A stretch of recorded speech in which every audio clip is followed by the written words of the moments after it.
സ്വർണ്ണവിലയെ സ്വാധീനിക്കുന്ന പ്രധാന ഘടകങ്ങൾ എന്തെല്ലാമെന്ന് നിങ്ങൾക്കറിയാമോ? 1. ആഗോള സാമ്പത്തിക അനിശ്ചിതത്വം. ആഗോള സാമ്പത്തിക അനിശ്ചിതത്വങ്ങൾ തുടരുന്നത് കാരണം നിക്ഷേപകർ സംരക്ഷിത നിക്ഷേപമായ സ്വർണത്തിലേക്ക് ശ്രദ്ധ കേന്ദ്രീകരിക്കുന്നത് സ്വർണ്ണവില ഉയർത്തും. 2.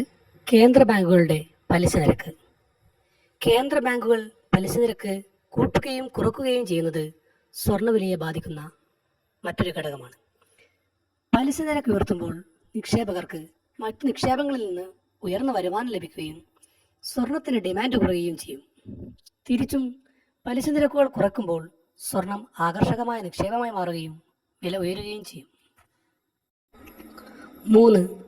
ഡോളറിൻ്റെ മൂല്യം. ഡോളറിൻ്റെ മൂല്യമാണ് മറ്റൊരു പ്രധാന ഘടകം. സാധാരണയായി ഡോളർ ഉയരുമ്പോൾ സ്വർണം മറ്റു കറൻസികൾക്ക് താരതമ്യേന ചെലവേറിയതായി മാറുകയും സ്വർണ്ണവില കുറയുകയും ചെയ്യുന്നു. മറിച്ച് ഡോളറിൻ്റെ മൂല്യം കുറയുമ്പോൾ സ്വർണത്തിൻ്റെ വില ഉയരുന്നു. 4. പണപ്പെരുപ്പം.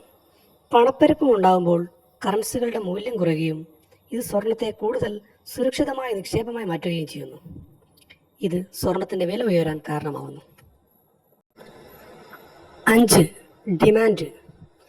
സ്വർണത്തിൻ്റെ ഡിമാൻഡ് കൂടുമ്പോൾ, അതായത് ആളുകൾ സ്വർണം കൂടുതൽ വാങ്ങാൻ തയ്യാറാവുമ്പോൾ വില ഉയരുന്നു. മറിച്ച് പഴയ സ്വർണം വിറ്റഴിക്കുകയോ പുതിയ സ്വർണം വിപണിയിലെത്തിക്കുകയോ ചെയ്യുമ്പോൾ വില കുറയുന്നു. ഇതൊക്കെയാണ് സ്വർണ്ണവിലയിലെ ഏറ്റക്കുറച്ചിലുകൾ നിർണ്ണയിക്കുന്നത്. ഇത്തരം വീഡിയോകൾ നിങ്ങളുടെ മുൻപിലെത്താൻ ഈ ചാനൽ സബ്സ്ക്രൈബ് ചെയ്യുക.